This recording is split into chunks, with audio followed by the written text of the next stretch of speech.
మన గుండెల్లో కూడా ఓ గంట ఉంటుంది, అనాహత చక్రం అంటారు. ఈ స్థానాన్ని అనాహత చక్రం అంటారు. లలితా సహస్రంలో ఉంటాయి ఈ పేర్లు. గంట అంటే గంట ఏం ఉండదు అక్కడ, ఇలా వేలాడుతూ.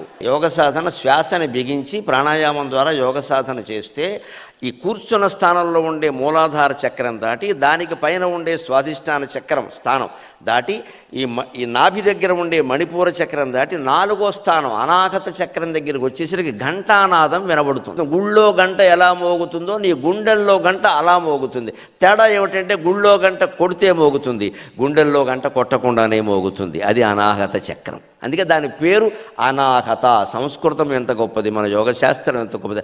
అనాహత, ఆహత అంటే కొట్టబడిన, అనాహత అంటే కొట్టబడని. అంత స్పష్టంగా శాస్త్రీయమైన పేరు పెట్టారు దానికి. కొట్టకుండానే మోగే గంటోటి నీ గుండెల్లో ఉందయ్యా, దాన్ని కొడితేనే కానీ దాన్ని మోగిస్తే కానీ నీ జీవితం సార్థకం కాదయ్యా అని మన పతంజలి యోగశాస్త్రం చెబుతాం.